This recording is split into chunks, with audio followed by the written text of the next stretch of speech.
Et une fois n'est pas coutume, que je suis venu avec des cadeaux.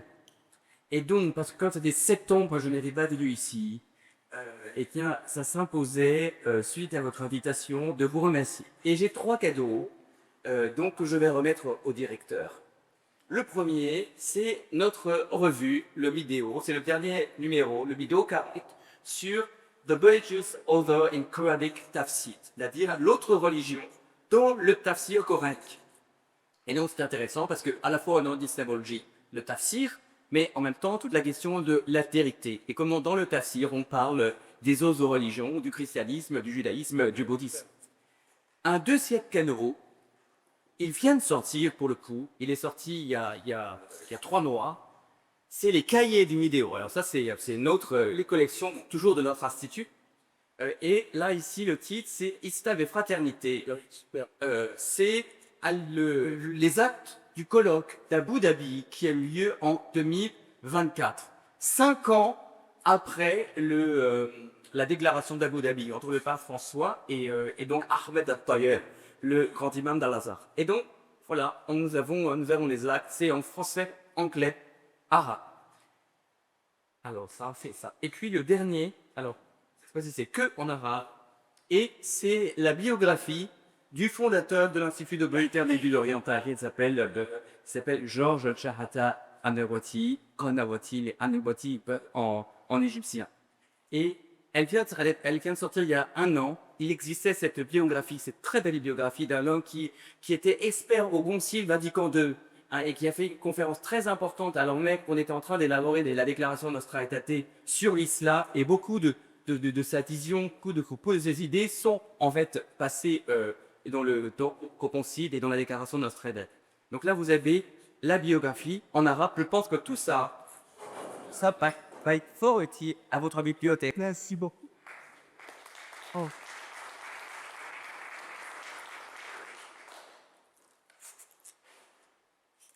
Ces canaux étant validés, je me dois quand même de nourrir la maintenance.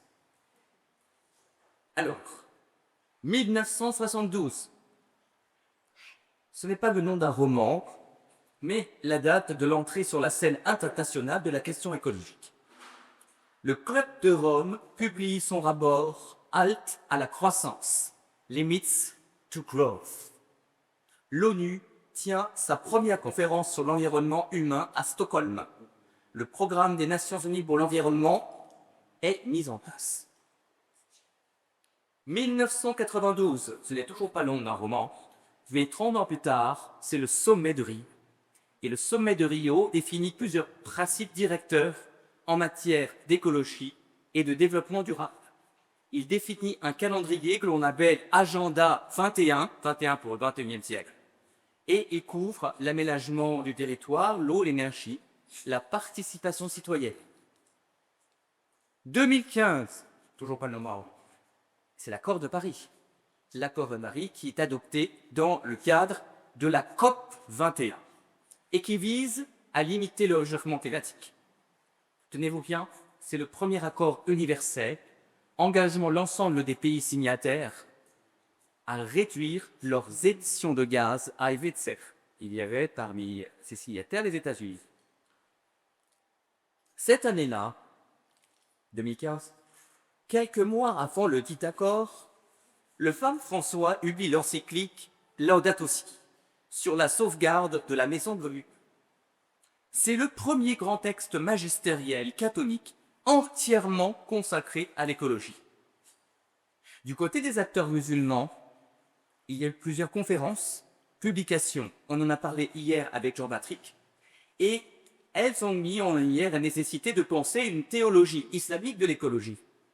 En 1986, par exemple, dans le sillage des journées interreligieuses d'Assise, il y a eu notamment la déclaration musulmane sur la nature. Mais le texte le plus décisif, c'est sans doute celui qui a pour nom Al-Mizan, Pacte pour la Terre, texte de 2022, et qui est élaboré sous l'impulsion de la coalition Faith for Earth du programme des Nations Unies pour l'environnement, et dont le directeur et fondateur est le docteur Iyad Abou Mokri. Il regroupe aussi plusieurs institutions musulmanes internationales. Il se présente, ce texte Al-Mizan, comme une charte éthique et spirituelle pour répondre à la crise écologique mondiale à partir des ressources de la théologie de l'islam. Cette charte représente l'une des premières grandes synthèses islamiques globales sur l'écologie et d'une tentative de formuler une théologie musulmane de l'écologie en présentant des engagements. Et notamment, parmi ces engagements, on trouve cette idée de mosquée al-Mizan, c'est-à-dire au fond une sorte de programme de mosquée verte, et qui fait écho aux églises vertes. Chaque texte, que ce soit Laudato Si ou Al-Mizan, part de l'urgence écologique pour l'humanité tout entière. Chaque texte mobilise ses concepts, ses références, ses citations, ses visions, et donc élabore une théologie propre de l'écologie. Mais quelle place accorde-t-il au centre religieux? L'urgence devant la maison commune qui brûle, induit-elle un renouveau du dialogue interreligieux qui ne se limite pas à une collaboration, mais qui induit un renouvellement de notre théologie, faisant de l'écologie un lieu théologique au sens de Mecchiorchiano, c'est-à-dire non pas un simple objet d'étude extérieure, mais une source et un espace d'où jaillit une parole de Dieu pour notre temps, renouvelant ainsi les fondements mêmes de notre théologie. J'espère qu'on a les suivis, parce que la question est un peu longue, mais c'est le cœur de la question de ce soir. Et donc, quel est l'enjeu pour notre dialogue interreligieux? En devenant un lieu théologique, l'écologie ne constitue pas seulement un nouveau sujet de conversation au dialogue interreligieux, mais elle transforme la nature même de ce dialogue. Et le mot-clé, c'est transformer. Elle fait passer le dialogue d'une coopération éthique, agir ensemble pour la terre, à une réception spirituelle commune. Écouter ensemble ce que dit la terre et ce qu'elle nous dit de Dieu et de notre relation à Dieu, telle que Dieu la veut. Elle appelle ainsi un renouvellement doctrinal de chaque tradition et appelée à dépasser son anthropocentrisme pour élaborer avec les autres traditions une théologie du vivant, une théologie de la création. Cette perspective de renouvellement est sans doute audacieuse. Elle est programmatique, puisqu'elle invite les théologiens des nouvelles générations. Autrement dit, vous, chers étudiants d'Alobavaka, travaillez ici. Vous êtes la nouvelle génération. Nous formons les nouveaux pasteurs ici. Nous formons ici les nouveaux théologiens. Et ce n'est pas un hasard si dans le cadre de cette formation, on vous sensibilise à la question écologique.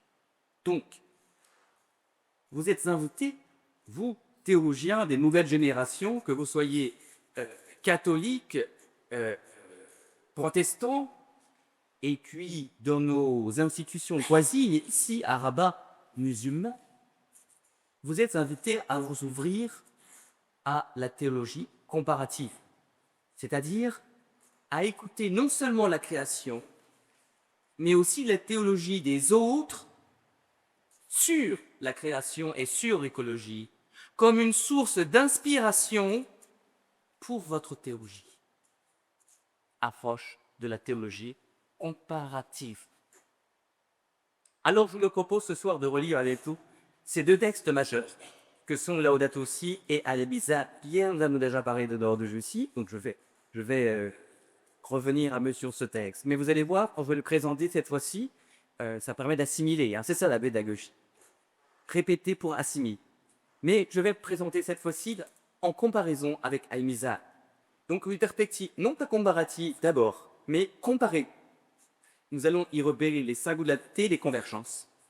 Mais ensuite, dans une perspective comparative, s'inspirer et puiser de la théologie de l'autre comme stimulation et renouvellement de sa propre théologie, nous allons nous demander comment ces textes se répondent, s'articulent, dialoguent entre eux et invitent justement à ce renouveau théologique.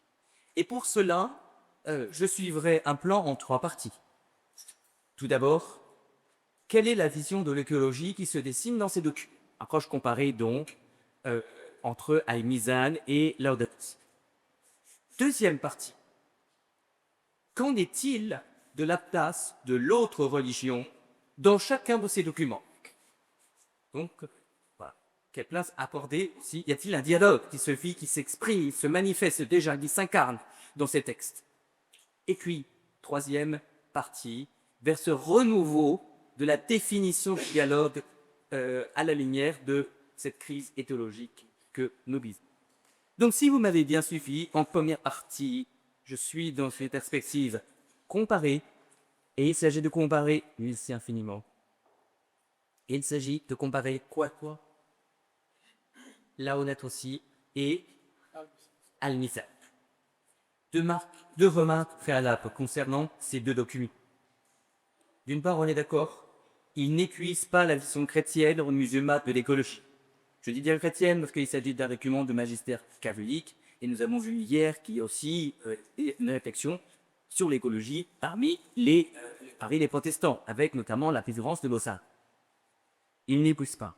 Et puis musulmane, parce que nous avons vu par exemple hier avec Arifaï, ce théologien irakien, et nous avons vu que la perspective d'Al-Mizan n'a rien à voir avec celle du penseur que nous avons exposé d'hier. Donc on me dit un petit pour toi, c'est un penseur musulman.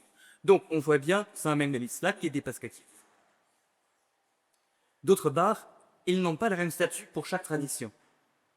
Mais ils permettent de saisir des spécificités dans l'appréhension de la question écologique et donnent des fondements au renouvellement du dialogue interreligieux. Alors, tout d'abord, conférence. Les 2 documents critiquent le paradigme de la domination de la croissance infinie et qui constitue une menace pour l'humanité. C'est Mizan 4.10 ou Mizan H48 et Laudato Si 106. Les 2 textes diagnostiquent une rupture civilisationnelle identique. Laudato Si situe le problème de la genèse de la modernité, où l'homme s'est émancipé à la fois de la nature et de la foi pour dépendre de ses seules capacités, commençant à dominer la nature comme jamais auparavant, c'est Laudato Si paragraphe 5 à 78, et Al-Mizan situe le changement radical avec l'ère de la colonisation, après donc la découverte de l'Amérique, et puis le siècle des Lumières, Mizan 1.5. Mizan voit dans le principe selon lequel l'homme est la mesure de toute chose, il voit dans ce principe une subordination du monde naturel à l'appétit humain, Mizan 1.5. Dans cette perspective, les 2 documents développent une vision intégrée, celle des liens entre l'écologie, la justice et la spiritualité. En effet, Laudato Si et Mizan partagent cette conviction fondamentale que l'écologie ne peut pas être séparée de la justice sociale. Laudato Si souligne que la terre crie, elle crie vers nous, et ce cri est intimement lié à l'exploitation des pauvres. Laudato Si 10, on l'a vu hier, à la sœur Elisabeth. L'encyclique, remarquons-le, s'inscrit dans la ligne de la théologie des peuples d'Amérique latine, mais je dirais aussi de la théologie de la libération, d'une certaine manière. Il est difficile, à travers cette expression de la terre qui crie, il est difficile de ne pas retrouver un écho explicite aux écrits du théologien Leonardo Koff, lorsqu'il écrit que le cri de la terre est EST, est le cri des pauvres. Et selon lui, je cite Koff, la théologie de la libération et le discours écologique ont quelque chose en commun. Ils viennent de 2 blessures sanglantes. La blessure de la pauvreté casse le tissu social de millions de pauvres, L'autre fissure est l'assaut systématique de la terre. La réflexion et la pratique sur ces deux phénomènes ont alors point le départ un cri. Le cri des pauvres pour la vie, la liberté et la beauté. Ézéchiel 3, 7. Et le cri de la terre qui souffre sous l'oppression. Romains 8, 22, 23. Nous l'avons vu ce passage hier matin en introduction à votre journée par cette prière que vous avez prononcée et sur laquelle vous avez médité. Laudato aussi s'inscrit sans embâche, de manière claire, dans ce lien donc entre écologie et justice sociale. De même, Hassan al-Nizam qui affirme que la dégradation de la planète se fait d'abord au détriment des plus pauvres. Mizad 4.4. Donc, à partir de cette conviction, les deux documents partagent le principe sur lequel tout est lié. Ça apparaît 9 fois dans l'encyclique, Laudato si, tout est lié, notamment Laudato si 16, 70, 91, 92. Et cela fait écho à une autre expression que l'on trouve dans Al-Mizan, qui n'est pas tout est lié. C'est la même idée. Tout est interconnecté. Mizan 1.9, 2.10, 2.16. Tout est interconnecté, on va dire aussi interdépendant. Mais ce lien, cette interconnexion, est exprimé de manière différente. Laudato si parle de la Terre comme une sœur avec laquelle nous partageons l'existence, et comme une mère, belle, qui nous accueille à bras ouverts. Laudato si 1. Avec cette encyclique qui convoque Saint François, nous savez déjà par son nom, Laudato si. Vous savez, c'est le nom, si vous savez pas, je peux vous le dire, c'est le nom d'un pontife célèbre de Saint François, sur les créations. Sur la création, avec cette encyclique, chaque créature est unie ad hoc par des liens, c'est très important ça, oui, je l'évoque, Al-Mizan se différencie de cela, par des liens d'affection fraternelle. Donc ceux qui étaient d'ailleurs, souvenez-vous de tout ce qui a été exposé par la sœur Elisabeth. L'homme est cette créature unique qui a conscience que tout est lié. Nous savons, nous pouvons avoir conscience que tout est lié. Et on se souvient, souvenez-vous de la célèbre formule de Pascal, l'homme est un roseau pensant. L'homme est certes fragile dans cet univers, mais il connaît sa définition. Et par conséquent, il sait ce qu'il doit à chaque créature. Et il sait qu'il est lié à elle. Il le sait, il en a conscience. Tout est lié et il le sait. Ce lien est qualifié dans Laudato si de fraternel. Pour Laudato si, ce lien est fondamental, car si nous ne parlons plus le langage, la fraternité et de la beauté dans notre relation avec le monde, nos attitudes seront celles du dominateur, du consommateur ou du pur exploiteur de ressources, incapable de fixer des limites à ses intérêts immédiats. Vous avez peut-être reconnu Laudato si 11. Al-Mizan ne recourt pas à ce vocable de fraternité ou de sororité. Pour Al-Mizan, la terre n'y est jamais présentée comme une mère, vocable que l'on trouve cependant chez le théologien iranien Abdel Jabbar el-Rifadi. Souvenez-vous hier. Mais dans Al-Mizan, il n'en est point question. Si le cadre théologique n'est pas celui de la fraternité, il est celui de l'équilibre, de la réciprocité, de l'intégration. C'est Mizan 2.10. Il s'agit d'un équilibre cosmique. Et si Dieu fait descendre la balance, comment on traduit la balance en arabe? Comment on dit la balance en arabe? Al-Mizan. C'est ça. Eh bien, si Dieu fait descendre la balance Al-Mizan, c'est précisément pour que l'homme, dans son comportement, n'adhère en rien cet équilibre cosmique, mais qu'il observe l'équité, al-qist. Il est donc l'homme appelé à observer cet équilibre, cette harmonie, et à le mettre en œuvre en toutes choses. Je cite Al-Mizan 2.11, nous sommes appelés à observer et à discerner ces modèles équilibrés et intégrés, ainsi que les cycles de la création. Autrement, regarde l'équilibre de la création et entre dans cet équilibre, dans tes relations avec le vivant, avec tout vivant. Ici, Al-Izan s'inscrit dans une théologie du signe. Regarde. Une théologie du signe où chaque chose créée par Dieu est présentée comme un signe de sa puissance, de sa sagesse, de sa grâce. Mizan 1 et Mizan 2:8. Toutes choses créées sont en équilibre les unes avec les autres. Mais si l'homme est cet être qui a une chance que tout est en interconnexion, si l'homme reçoit la balance pour maintenir cet équilibre, qu'en fait-il de cet équilibre? Et plus encore, quelle est sa responsabilité propre dans cet équilibre? La notion de responsabilité est fondamentale dans les deux documents, mais chaque document va être traité selon une perspective propre. Et c'est le deuxième point de la convertation, les similarités. Avec Laudato Si, les chrétiens, notamment, savent que leur devoir à l'intérieur de la création et leur devoir à l'égard de la nature et du Créateur font partie intégrante de leur foi. Laudato Si 64. L'homme a la responsabilité et le devoir de cultiver et garder la terre. Genèse 2:15.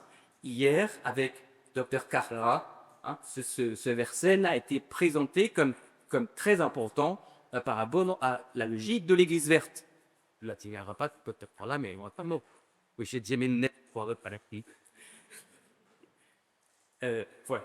Donc, et ce qui est très intéressant, c'est que ce verset, Genèse 2:15, le devoir de cultiver et de garder la terre, c'est une expression qui fait son pendant à une autre de la Genèse, 1:18. Et 1:18, c'est quoi? Soumettez la terre. Et vous savez que le philosophe Lynn White, dans un célèbre ouvrage de 1967, accuse la tradition chrétienne d'avoir interprété ce verset « Soumettez la terre » comme une autorisation à exploiter la nature au seul profit de l'homme. Et donc, Lynn White fait vraiment une critique très sévère de la tradition chrétienne et de sa lecture de ce verset. Mais dans ses pieds, il dit attention, à ce verset, il faut le lire aussi à la lumière de celui qui suit, cultiver et garder et donc protéger. Voilà. Et puis, bon, une des limites qu'on pourrait dire par rapport à Lynn White, c'est que toute la tradition chrétienne, et justement notamment la tradition franciscaine, a rééquilibré cette lecture. Alors, justement, avec Laudato Si et avec la lecture, la manière de Saint François, on trouve l'expression d'une guérison face à la rupture entre l'homme et la nature, rupture qui est causée par le péché des origines. Laudato Si 66. Oui, la nature est violente. Pour Al-Izan, les êtres humains doivent interagir avec toutes les composantes de l'environnement sans enfreindre les normes ou les voies de Dieu dans sa création. Sunnan Allah fil khalqi. Ou les règles de Dieu dans sa loi Ahkam Allah fi sha'i. Nous sommes censés disposer de l'environnement et lui faire respecter ses droits pour son dû, afin qu'il ne nous rende pas l'appareil. Nos interactions, c'est toujours avec Al-Mizan, nos interactions et toutes les activités économiques doivent être basées sur cet équilibre cosmique primordial tel qu'il a été créé et tel qu'il est maintenu par Dieu. Mizan 2:19. Donc, Laudato Si, Al-Izan s'accorde sur une responsabilité humaine inaliénable envers la création. cette responsabilité n'est pas optionnelle. Elle est constitutive de l'identité humaine. Cependant, chaque religion propose une voie théologique et une vision anthropologique singulière pour fonder cette responsabilité et la mettre en pratique. Laudato Si font l'exercice de cette attitude juste, harmonieuse et fraternelle sur la conversion du cœur. La prise de conscience affective, émotionnelle peut-être, on retrouverait des failles là, contemplative, que nous sommes poussière de terre, Laudato Si 2, et que si la terre est notre mère, cela engendre naturellement le devoir de prendre soin. On prend soin de ses parents, on prend soin de la terre, notre mère. La responsabilité qui nous incombe héberge de l'amour pour toute chose créée par Dieu, de la beauté de la création et de l'interconnexion perçue, tout est lié. Encore une fois, on dit que tout est lié à neuf reprises. L'action écologique découle donc d'une conversion spirituelle où la reconnaissance de la fraternité cosmique produit l'engagement éthique. Al-Mizan enracine l'exercice de cette responsabilité dans une vision ontologique. C'est la fameuse fitra, nature originelle de l'homme. Ontologique et légale, Misad 2.13. L'humanité a accepté la mana, le dépôt sacré, la responsabilité, justement, ce serait aussi une manière de traduire. Cette amana, comme je recite ce que j'ai dit hier, hein, mais complètement paumé, mais je recite la Sourate 33, verset 72, hein, cette amana que les cieux et la terre, souvenez-vous, ont refusé, et que seul l'homme a accepté, créant une obligation juridique non négociable devant Dieu, Mizan 2.21, qui demande à accepter, eh bien, on en est responsable. Cette responsabilité n'est pas d'abord affective, vocabulaire de Laudato Si, mais formellement engagée. Elle se concrétise dans le respect de l'équilibre cosmique et dans l'obéissance aux lois divines, Sharia, Mizan 2.7. Le khalifa, le vicaire, est responsable, non parce qu'il aime la création, mais parce qu'il a promis et qu'il s'est engagé à la protéger. Donc là où on trouve dans Laudato Si une dimension affective, on trouvera dans Al-Mizan, selon ma lecture, surtout une dimension légaliste. Le concept islamique de khilafa, intendance, est pour Al-Mizan déterminant. S'il implique que les humains sont investis d'une fonction cosmique d'équilibre, ils rendent compte de leur responsabilité à Dieu et non à la terre. C'est leur attitude juste ou injuste à l'égard vous créez qui sera jugée devant Dieu et seulement devant Dieu à la fin des temps. Citation. La Milatfa est un mandat éthique assigné aux êtres humains individuellement et à l'humanité collectivement par le Seigneur tout Isé de Cortu. Il tient le khalifa responsable et avertit spécifiquement contre la corruption, la dévastation et la ruine, façade, sur la terre, le même mal que les anges prélaient que les humains commettent. Il menace ceux qui sèment le façade, la corruption, le désordre, sur la terre, de les éliminer et de les remplacer par notre peuple. Le « il menace », c'est dur.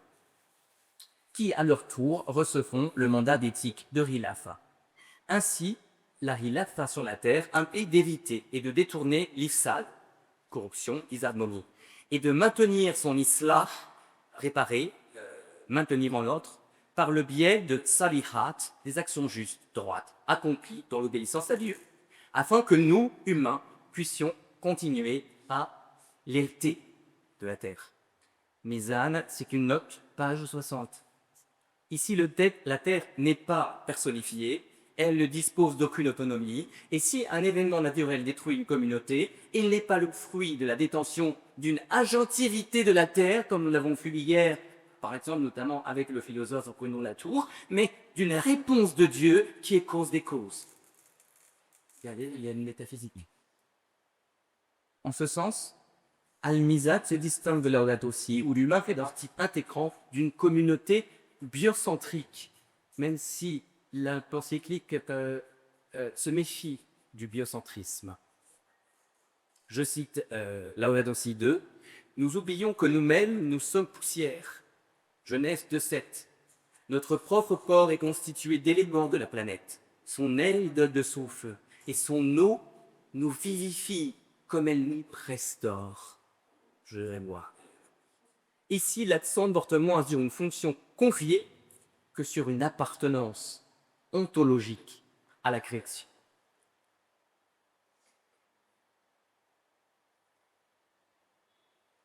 C'est ce qui explique que la relation entre l'homme et le créé n'est pas abordée de la même manière. Al-Mizan utilise un vocabulaire d'obligation légale. Il est question de charia, de l'avenue, il est question de droit, de devoir, de halal, de haram.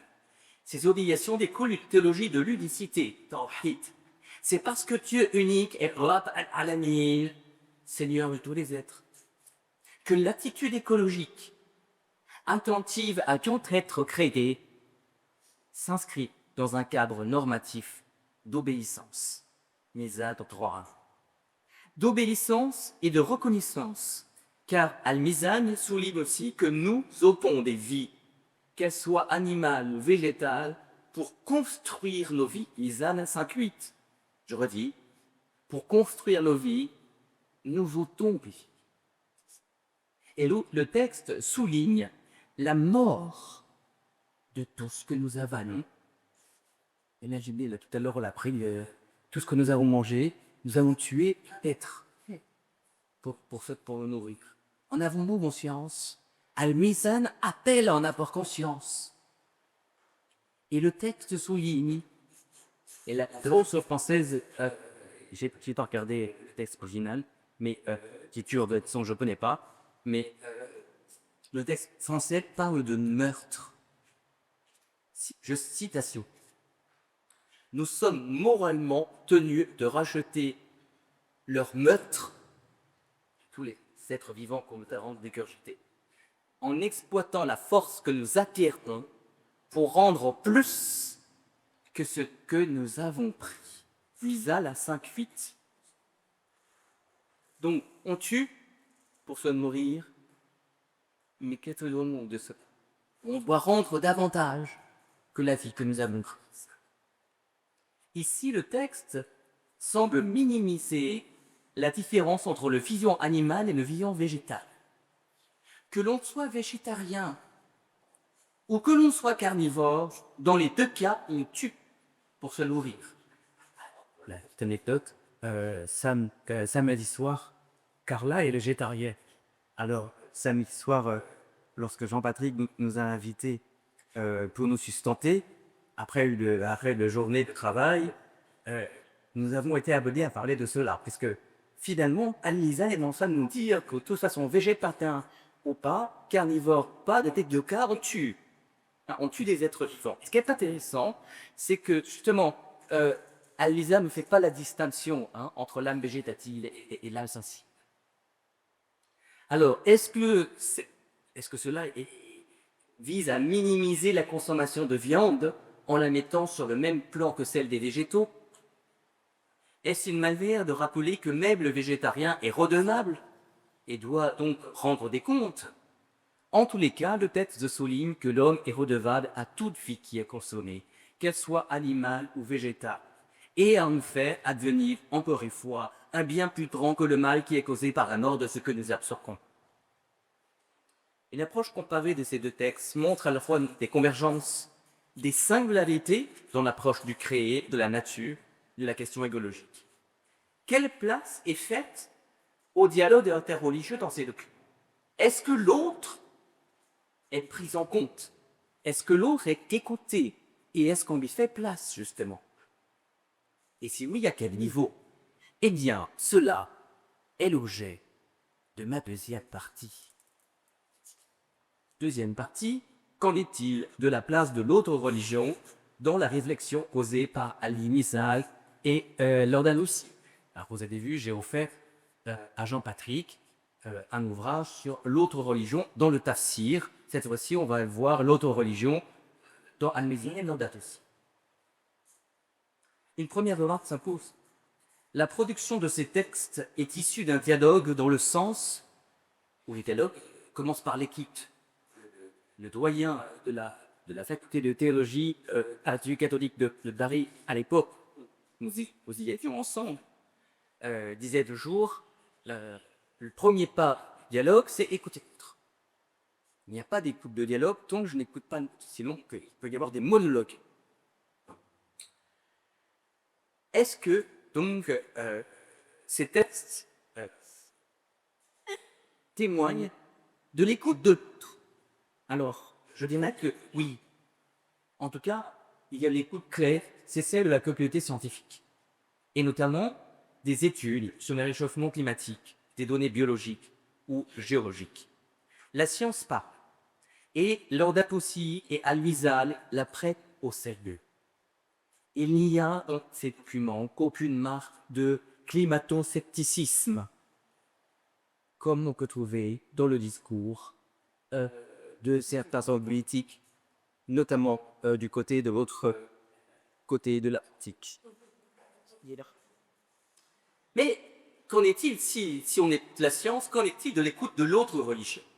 Est-ce que ces deux textes sont marqués par une connaissance et prise en compte d'autres traditions religieuses et de la manière dont elles abordent la question écologique?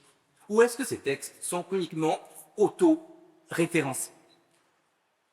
Alors, premier point, dialogue des sources, dialogue des finalités.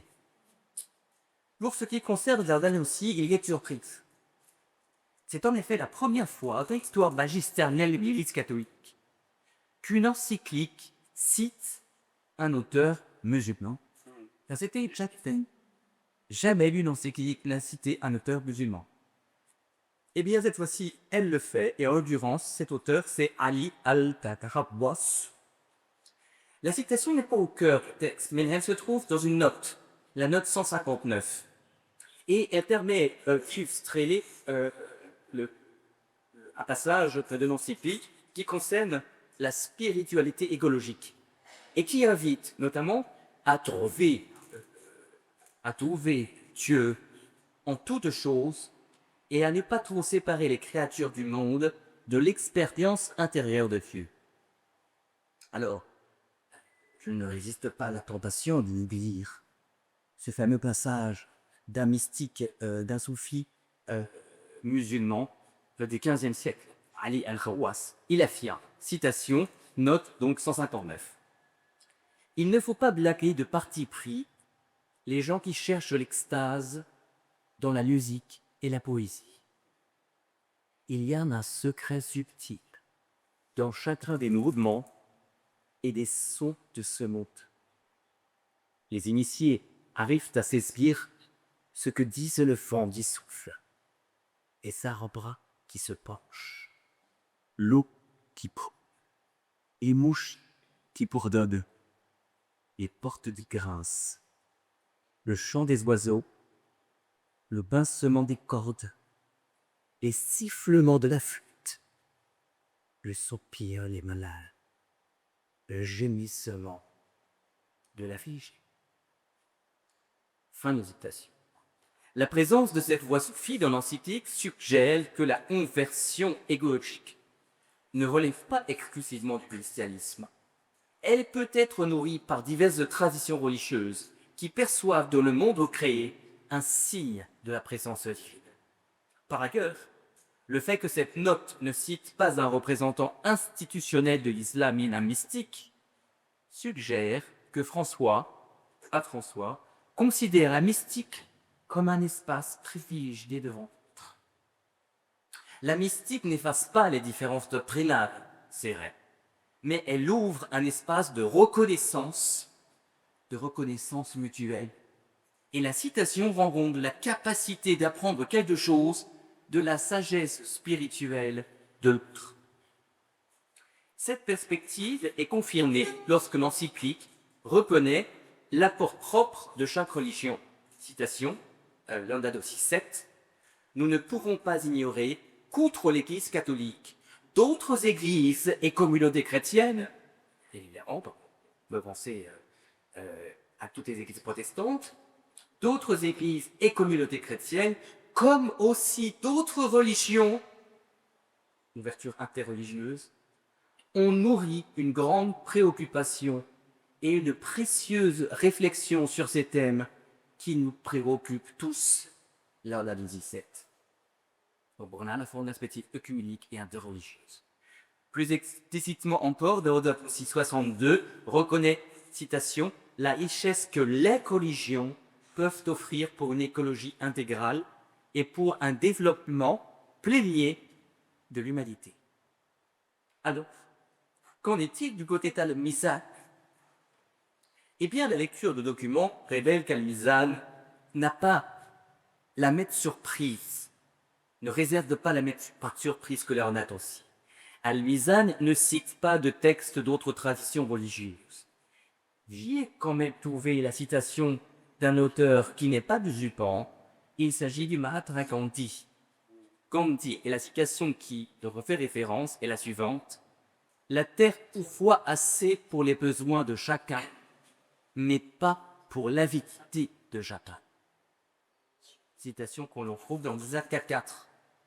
Alors que dire de cette différence avec Laudato Si? Est-ce le signe d'une indifférence d'Al-Mizan aux autres religions et au dialogue interreligieux? L'affirmer serait oublier que ce document Al-Mizan s'insère dans le cadre de l'initiative Faith for Us, comme je l'ai dit en introduction. Autrement dit, il s'insère dans l'initiative du programme des Nations Unies pour l'environnement et dont l'objectif est précisément de mobiliser les traditions religieuses autour de la crise écologique. Ce qui différencie Laudato Si d'Al-Mizan, c'est que le premier pratique un dialogue des sources. Le texte accueille explicitement des voix non catholiques dans son argumentation, tandis que le second pratique davantage un dialogue des finalités. Davantage. Ce dialogue des finalités n'est pas absent du côté de Laudato Si. Mais davantage, dans la perspective d'Al-Mizan, il ne cite pas les autres traditions religieuses, mais il se situe dans un espace commun d'action écologique. Autrement dit, Laudato Si dit « Nous pouvons apprendre quelque chose des autres traditions, alors qu'Al-Mizan ne forme plus d'autir. À partir de nos propres sources, nous rejoignons une responsabilité universelle que nous partageons avec les autres. » Au-delà de la question des différences interreligieuses, qu'en est-il de la collaboration, de la question d'une collaboration interreligieuse? Un deuxième point, Laudato Si revêt une dimension œcuménique et interreligieuse. Le document reconnaît ouvertement que l'autre peut produire une appréhension différente, qu'il s'agit de conjuguer avec la vision chrétienne. Citation de Laudato Si 14, « Tous, nous pouvons collaborer, c'est mon mot-clé, tous nous pouvons collaborer comme instrument de Dieu pour la sauvegarde de la création. Chacun selon sa culture, son expérience, ses initiatives et ses capacités. » On ne retrouve pas explicitement ces religions, mais c'est son nom rendu. Si Al-Mizan était destiné aux musulmans, aux veilles musulmans, aux institutions musulmanes, il est question d'appel à la collaboration avec les membres des autres religions, mais surtout d'exaltation à l'égal des autres groupes confessionnels, c'est l'expression qui est envoyée, groupes confessionnels, afin notamment que soient préservés des espaces dédiés à la sauvegarde des espèces. Mizan 3.22, 5.13, 5.29. C'est intéressant. Il y a vraiment cette idée d'avoir des espaces sacrés, des espaces protégés pour la nature. Et là, pour que ces espaces soient respectés, il faut une collaboration commune. Il s'agit donc de promouvoir, de faire connaître parmi les autres institutions, États, la vision islamique juste et mesurée, Al-Mizan, que l'écologie.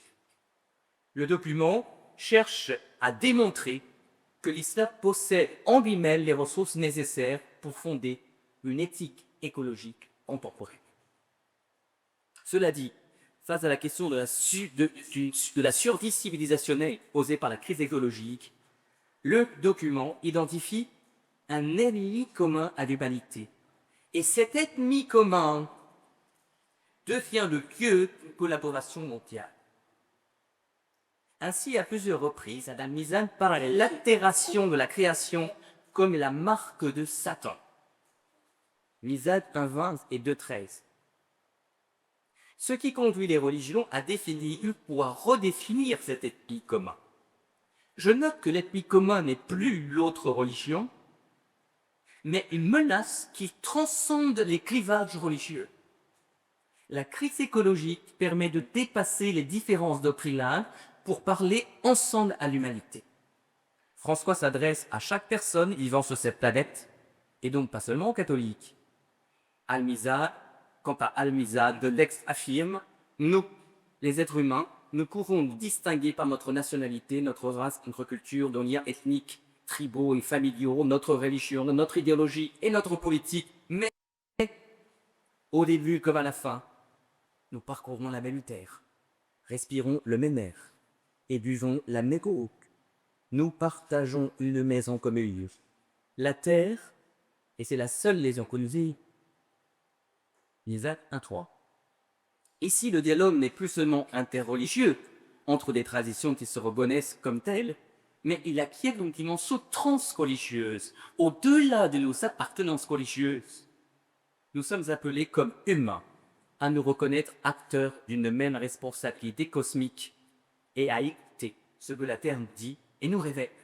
Ainsi, l'ennemi commun, les causes du réchauffement climatique, conduit à poser le fondement d'un dialogue existentiel. Ainsi, si ces textes ne sont pas issus d'un dialogue interreligieux, s'ils font part à l'autre religion d'une manière inégale, ils ont néanmoins à être lus par tous pour élaborer et stimuler l'émergence d'une éco-théologie. Et cela conduit à repenser la nature du dialogue interreligieux, ce qui est la troisième partie. À quel type de dialogue interreligieux l'écologie renvoie-t-elle? Dans le document dialogue et annonce de 1991, publié par Audi Caster pour le dialogue interreligieux, on a distingué, classiquement, c'est devenu un peu très connu, 4 dialogues. Le dialogue de la vie, où il s'agit de partager le quotidien, en bon voisin, dans un esprit d'ouverture, en partageant les joies et les peines. Le dialogue des œuvres, qui renvoie à une collaboration concrète au service du développement humain, de la justice sociale, la paix et la sauvegarde de la création. Le dialogue des échanges théologiques, qui est celui des rencontres entre les experts, entre les théologiens, pour approfondir la compréhension des patrimoines doctrinaux et spirituels de chaque religion. Et enfin, le dialogue de l'expérience spirituelle, de l'expérience religieuse, où chaque croyant partage et témoigne de sa relation à Dieu et sa quête d'absolu. Alors, pour situer la question écologique, quel type de dialogue est-il vécu entre croyants chrétiens et les croyants musulmans? Notons d'emblée que cette distinction, ces 4 dialogues, n'est pas sans difficulté. Elle structure le dialogue sur une séparation implicite entre la vie pratique, dialogue 1 et 2, qui est du domaine du partage de l'action, et la dimension théologique, qui est dialogue 3 et 4, qui est du domaine de l'intelligibilité et de l'expérience spirituelle. Or, l'écologie n'est pas que du domaine des œuvres. Elle ne consiste pas à interroger les religions pour voir ce qu'elles proposent et partagent dans le dialogue pour répondre aux défis de la crise écologique. De même, l'écologie n'est pas un simple partage d'expériences religieuses face au tourment de la Terre dû au réchauffement climatique, ça c'est la forme 4. Elle n'est pas non plus une collaboration pour la justice afin de protéger les pauvres, première victime, ce serait la forme 2, ou encore un simple échange de concepts théologiques sur la création et la responsabilité de l'homme, qui est la forme 3. En fait, elle est tout cela. Elle oblige à tout cela. Elle oblige à tous ces dialogues. Elle permet, la question permet la synthèse de tous ces dialogues pour les unifier. Et la lecture de Laudato Si, comme celle d'Al-Mizat, montre donc que l'écologie est un lieu théologal partagé, c'est-à-dire un lieu où se révèlent les questions ultimes. Mais qui sommes, que faisons-nous de ce qui nous est donné? Comment obéir à Dieu? Comment le servir? Quelle responsabilité avons-nous à l'égard de la création et du monde? Quel monde dessinons-nous? Dans ce contexte de questionnements fondamentaux, éthiques et eschatologiques, l'écologie appelle à une herméneutique religieuse commune, c'est-à-dire à lire ensemble les signes qui nous sont donnés. À lire ensemble les signes, c'est-à-dire non pas juxtaposer nos lectures, mais les conjuguer. Donc écouter la lecture de l'autre et la conjuguer à la sienne, afin d'élargir notre horizon théologique. Et que tu me pardonnes si je fais allusion à un concept jésuite, celui de théologien monergat. Ce concept d'horizon qui me semble très pertinent pour nous dans notre réflexion de ce soir. Face à la gravité de ce qui est vécu, il s'agit donc d'élargir nos points de vue subjectifs, d'élargir la ligne qui délimite ce que l'on peut voir de la crise écologique et de la manière dont nous approchons à partir de notre religion. La notion d'horizon appliquée à la crise écologique s'avère être un concept opératoire pour renouveler notre dialogue interreligieux. Pourquoi? L'horizon a deux dimensions, ce qui est dans le champ, comme les questions que l'on peut se poser, les qualités que l'on peut concevoir, les valeurs que l'on peut reconnaître, qui sont propres à chaque tradition religieuse, et ce qui est hors du champ, non pas ignoré, mais structurellement invisible. Ce à quoi on n'a pas encore accès, c'est là où on n'a pas encore accès. On n'a pas encore accès parce que l'on n'a pas des catégories pour les voir. On n'a pas l'affectivité pour les voir. On a la conversion nécessaire du cœur et de la raison pour les saisir. Or, l'horizon n'est pas fixe. L'horizon se déplace, cette limite se déplace. Et puisque les enseignements religieux sur l'écologie peuvent à la fois converger, mais présenter aussi des singularités, le dialogue commun par ces textes partagés, indépendamment de la nature interreligieuse de leur référence, et on le voit avec Al-Mizan, on n'en est pas initié. Mais ces textes nous déplacent ensemble. Ils ouvrent notre horizon, ils l'élargissent et suscitent une conversion intellectuelle, morale ou spirituelle. Par exemple, les notions de rilafa, donc la lieutenance, ou de daman, ce dépôt sacré, elles ne sont pas des notions fondamentales dans la tradition et dans la théologie chrétienne, on est d'accord. Mais elles font dire quelque chose à un chrétien. Elles font éveiller en lui quelque chose d'une responsabilité sacrée quand il les vit, quand il les découvre. Il y a ce que le sociologue Arkunt Rosa appelle une résonance. C'est-à-dire, vous savez que ça, souvent, les communautés du chemin du Ménal, ils font ça. On lit un texte et on va chercher, on questionne la résonance. Eh bien, ce qu'il peut faire avec sa propre tradition, il s'agit de le faire aussi en lisant et en écoutant l'autre tradition. Quelle résonance? Quelle résonance? C'est-à-dire la définition d'une relation dans laquelle on est interpellé. C'est ça la résonance, ça m'interpelle. Et ça suscite de notre part, cette interpellation, une réponse qui nous transforme. On découvre ainsi que l'autre appréhende la crise religieuse avec une dimension que l'on n'avait pas perçue à la lumière uniquement de sa tradition. Il ne s'agit pas d'absorber la voix de l'autre. Ali al-Khawas n'est pas christianisé, mais de le laisser résonner pour élargir notre point limite. Ainsi, même si le musulman n'adhère pas à la spiritualité de la fraternité, Al-Mizan n'adhère pas à cette spiritualité, c'est clair. Préfaille ici. Mais Al-Mizan nie. Et même s'il n'adhère pas à la spiritualité de la fraternité, quand le musulman lira Laudato Si, elle lui dira quelque chose ou elle l'interpellera dans son rapport affectif. Quel est ton rapport affectif avec la création? Et par ce questionnement, elle élargit la possibilité elle rend possible l'élargissement de son horizon. Ces résonances d'un dialogue intégral, à la fois pratique et théologique, conduisent à un retournement qui reconfigure ce qu'on voyait à partir de notre seule théologie. Il ouvre ainsi des questions nouvelles. Pour le chrétien, il s'agira par exemple de se demander ce qu'il en est de l'obéissance à Dieu à travers le Christ. Vous savez, toute la problématique de obéissance et tawhid.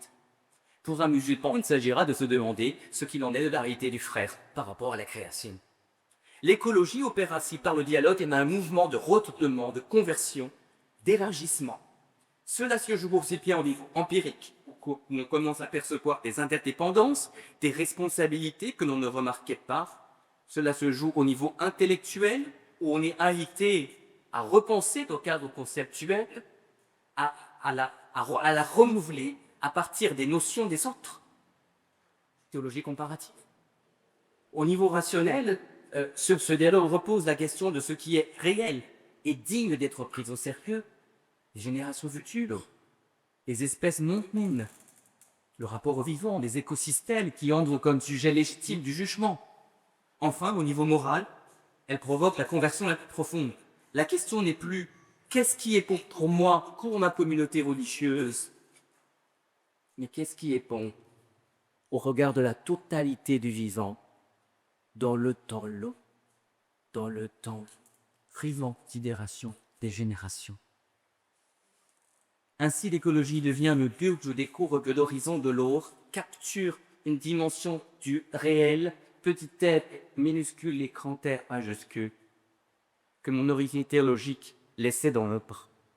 Par conséquent, chaque tradition devient capable de découvrir et de voir dans ses propres textes et pratiques ce qu'elle n'y voyait pas avant le dialogue. L'écologie devient ainsi non pas les petits dénominateurs communs des fonctions, mais le lieu, le creuset, dans lequel chacune se réapproprie sa propre profondeur. La crise écologique rend ce dialogue nécessaire. Le dialogue éco-théologique n'est pas une option. L'écologie est un lieu théologique original et unique dans la mesure où il ne s'agit plus de se situer dans l'interprétation seule d'un texte, ce sont la Bible ou le Coran, mais dans l'interprétation d'une réalité créée par Dieu et qui est partagée par tous. Chrétiens et musulmans partagent le même livre qu'est la création. Les signes du créé sont signes pour les uns et les autres. Et dans ce dialogue éco-théologique, le partenaire n'est plus seulement l'autre tradition religieuse, mais le monde vivant lui-même. Un monde qui pose des questions, qui a des défis que ni le christianisme ni l'islam ne peuvent résoudre seuls. Par ces différences d'appréciation, d'appréhension, de compréhension de la réalité du vivant et de l'ajustement nécessaire de l'ordre, le dialogue éco-théologique inaugure le dialogue existentiel. Laudato aussi, comme Al-Mizan, partage cette urgence existentielle commune. Fondamentalement, ce dialogue recouvre une liberté inédite. Il ne s'agit pas de dialoguer pour comprendre l'autre, c'était la forme 3 du dialogue. Il ne s'agit pas de dialoguer pour coopérer, forme 2. Il s'agit de dialoguer pour survivre ensemble, face à une menace commune qui remobilise la totalité de chaque tradition et ne peut faire l'économie de l'autre. L'autre est nécessaire face à la vulnérabilité de la création, face à ma vulnérabilité. Ainsi, terre, mer et air deviennent le terrain même du dialogue théologique. Ce dialogue existentiel, ce dialogue n'est pas de vie et de survie, se construit par des rencontres, des initiatives communes, des collaborations et des réflexions partagées. Avec l'Église verte et les mosquées à Mizan, par exemple. Le discours théologique chrétien sur l'écologie n'a pas vocation à rester au sein de la tribu chrétienne. De même, le discours théologique musulman n'a pas vocation à rester au sein de l'Oumma musulmane. Alors pour conclure, l'écologie non seulement renouvelle la nature du dialogue interreligieux en faisant un dialogue intégral, mais elle devient aussi le lieu du renouvellement de notre théologie du dialogue. Et de ce renouvellement, on peut en tirer 5 leçons, 5 déplacements. Premièrement, l'ennemi est déplacé. Ce n'est plus l'autre religion, mais la bombe commune qui nous attend si nous nous laissons aller à nos égoïsmes et aux logiques d'accaparement. Deuxièmement, la vérité devient fantastique.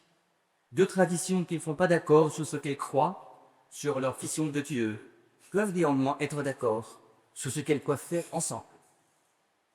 Troisièmement, l'horizon de la foi, il est élargi. La théologie de l'autre élargit les limites de ma propre vision de croyance. Extension de l'horizon. Quatrièmement, les partenaires du dialogue s'élargissent.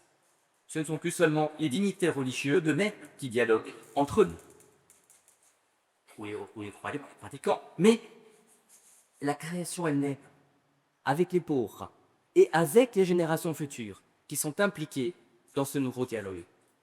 Et cinquièmement, et ce sera le polyassin, le dialogue perd sa neutralité religieuse. Il n'a pas d'abord à être respectueux des différences, mais partisan. Partisan contre la mort qui menace. Partisan pour la vie qui lui est confiée. La vie qui lui est confiée, telle un dépôt sacré.